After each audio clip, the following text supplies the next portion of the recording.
ये कहानी किसी श्राप की नहीं, ये कहानी है नियम की। एक ऐसा देव जिसे लोग दुख का देव कहते हैं, वो भी बिना समझे। उनका रंग काला है क्योंकि सच चमकदार नहीं होता। उनकी चाल धीमी है क्योंकि समय जल्दी में गलती करता है। ये जन्म कथा उस बच्चे की है जिसकी एक दृष्टि सूर्य का तेज भी चुका देती है, और ये पहचान है उस देव की जो सजा नहीं देता, सिर्फ कर्म वापस लौटाता है। शनिदेव। जहाँ रोशनी झूठ बोल देती है, वहाँ अंधेरा सच दिखाता है। ये कहानी शुरू होती है छाया के अस्तित्व जो हमेशा रोशनी के पीछे रहा। सूर्य की पत्नी छाया ने गर्भावस्था में सुख के बदले तपस्या चुनी, और उस तपस्या का बोझ उनके शिशु के शरीर में उतर गया। और जब शिशु पैदा हुआ तो उसकी एक दृष्टि ने सूर्य का तेज क्षण भर के लिए बंद कर दिया। देवता घबरा गए और कहा, ये शिशु शुभ नहीं है। पर सच ये था, ये शिशु श्राप नहीं था, ये नियम था। सूर्यदेव ने उस दृष्टि को अपमान समझा, और उस पल शनि ने पहली बार सीखा, सच अक्सर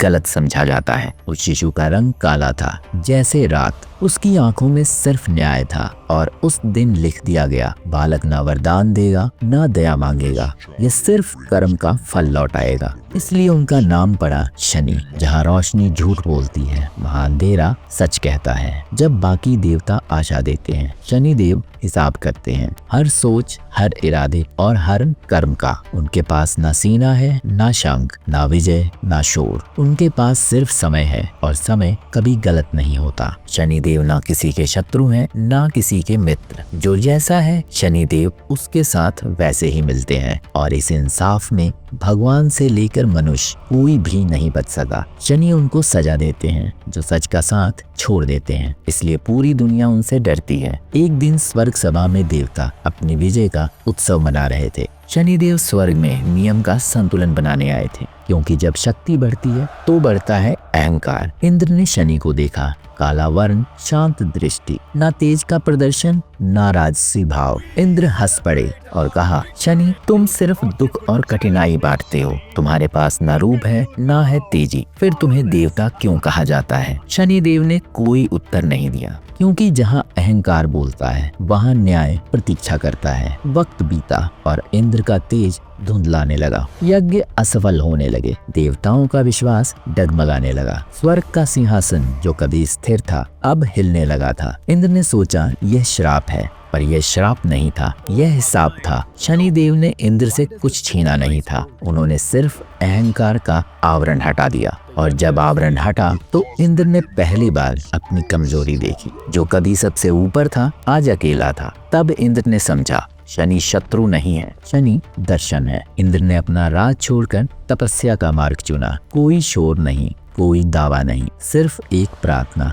जो मैंने खोया उसका दोष भाग्य पर नहीं मेरे घमंड पर था। और जब विनम्रता ने अहंकार की जगह ली, तब जाके शनिदेव का नियम पूरा हुआ और इंद्र को अपना स्वर्ग वापस मिला। लंका का राजा रावण जानता था कि शक्ति, तपस्या और अस्त्रों के बाद भी मृत्यु को कोई नहीं जीत सकता, इसलिए उसने एक रास्ता चुना। उसने सोचा कि अगर मेरा पुत्र शुभ ग्रह स्थिति में पैदा हो तो वो अमर और बलशाली हो सकता है। पर इस योग में सबसे बड़े शत्रु शनिदेव थे। शनिदेव ही वो ग्रह थे जो नियम तोड़ने नहीं देते। रावण जानता था कि अगर शनि अपनी स्थिति बदल ले तो पूरा योग टूट जाएगा, इसलिए रावण ने अपनी शक्ति और तपस्या से शनिदेव को बंदी बना लिया और उन्हें आदेश दिया कि मेरे पुत्र के जन्म तक तुम अपनी स्थिति से नहीं हिलोगे। जब रावण का पुत्र जन्मा, जिसे हम मेघनाद कहते हैं, उस पल रावण खुद जन्म कुंडली देख रहा था। सब कुछ उसके पक्ष में था, पर जन्म के बिल्कुल अंतिम क्षण में शनिदेव ने अपनी स्थिति बदल ली। कहा जाता है कि शनि ने अपना एक चरण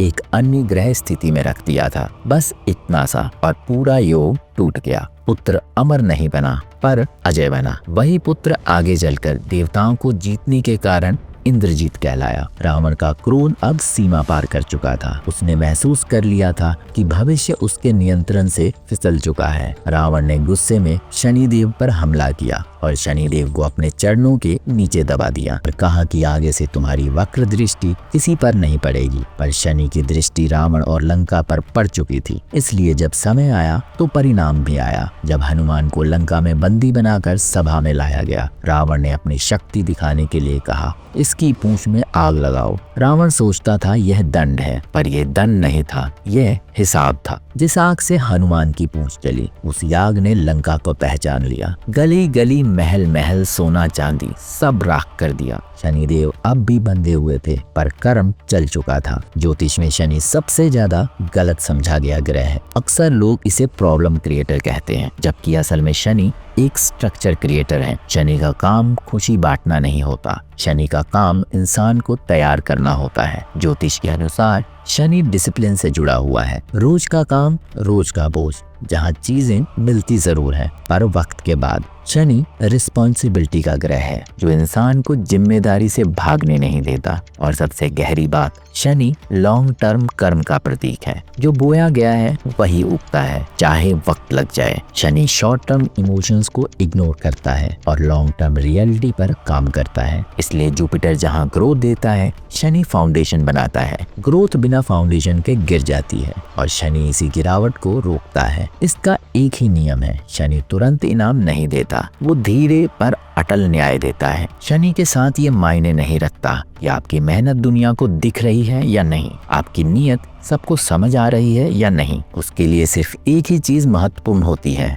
आपके कर्म। इसलिए शनि के फल हमेशा देर से मिलते हैं, पर जब मिलते हैं तो अधूरे नहीं होते। इसी कंटेस्ट में साढ़े साथी और ढैया को समझना जरूरी हो जाता है। साढ़े साथी लगभग 7.5 साल तक चलती है और तब शुरू होती है जब शनि चंद्रमा से पिछले घर में अपना प्रभाव दिखाता है। इस दौरान शनि का उद्देश्य नुकसान पहुंचाना नहीं होता, बल्कि इंसान के अंदर छिपे घमंड को तोड़ना होता है। ये फेज इमोशनल मैच्योरिटी लाता है और उस झूठी पहचान को गिरा देता है जिसके सहारे इंसान अब तक जी रहा था। साढ़े साथी का तरीका हमेशा एक जैसा होता है। पहले वो चीजों को छीन लेता है जो असली नहीं होती, फिर इंसान को सुधारने लगता है और आखिर में उसे स्थिर कर देता है। इसलिए साढ़े साथी को डिस्ट्रक्शन समझना गलत है। ये असल में रिस्ट्रक्चरिंग का समय है, अंदर से दोबारा बनने का समय। ढैया जो 2.5 साल तक रहती है, एक फोकस्ड और करेक्शन फेज होता है। इसमें शनि किसी खास गलती को निशाना बनाता है और उसी एरिया को बार बार टेस्ट करता है। कभी ये गलत करियर चॉइस के रूप में सामने आती है, कभी टॉक्सिक रिलेशनशिप के रूप में और कभी अनएथिकल डिसीजंस के नतीजों के रूप में। ढैया के बाद चीजें बीच में नहीं छूटती, या तो आदत सुधर जाती है या फिर नुकसान हमेशा के लिए पक्का हो जाता है। और जब शनि स्ट्रांग होता है तो जिंदगी चमक दमक से भरी हुई नहीं होती, लेकिन अंदर से बेहद पावरफुल होती है। लोग बिना आवाज ऊंची किए बात मान लेते हैं क्योंकि विश्वास और ग्रेविटी खुद ही बन जाती है। सिस्टम के अंदर इन्फ्लुएंस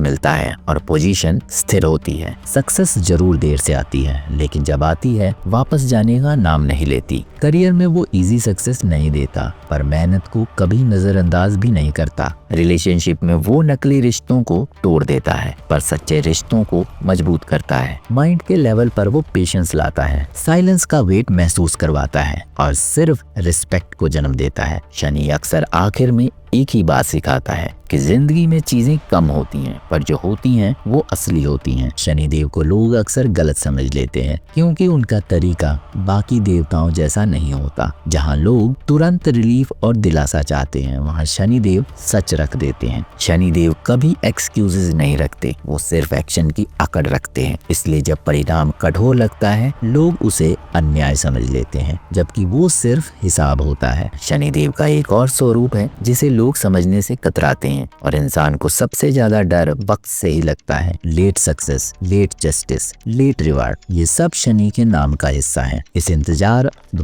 इंतजार में लोग घबरा जाते हैं और शनि को दोषी मान लेते हैं, पर सच बिल्कुल उल्टा है। शनिदेव मेहनत को कभी नजरअंदाज नहीं करते। वह मेहनत कश के साइलेंस सपोर्टर होते हैं जो बिना शोर के काम करता है और बिना शोर के ही आगे बढ़ता है। शनि झूठ और घमंड के दुश्मन है। जो लोग शॉर्टकट से जीना चाहते हैं, जो बिना मेहनत के फल चाहते हैं, उन्हें शनि क्रूर लगता है, लेकिन जो सच, सब्र और जिम्मेदारी के साथ जीता है उसके लिए शनि दर्द नहीं रक्षक बन जाते हैं। शनिदेव की कहानी यहीं समाप्त नहीं होती, क्योंकि शनि किसी युग के देवता नहीं, हर युग का नियम है। वो ना किसी को गिराने आते हैं ना उठाने, वो सिर्फ पर्दा हटा देते हैं ताकि इंसान अपने आप को देख सके। जब सब साथ छोड़ देते हैं तब शनि साथ रहते हैं, और जब झूठ का बोझ ज्यादा हो जाता है तब सच भारी पड़ता है। इसलिए शनि से डरने की जरूरत नहीं है, क्योंकि जो शनि के साथ टिकता है फिर उसे कोई नहीं हिलाता। तो दोस्तों आज के लिए बस इतना ही। उम्मीद है आपको ये वीडियो और दी हुई जानकारी पसंद आई हो, तो इस वीडियो को लाइक करके चैनल को सब्सक्राइब जरूर कर लें और बेल आइकन दबाना बिल्कुल ना भूलें। मिलता हूँ अगली वीडियो में, तब तक के लिए नमस्कार।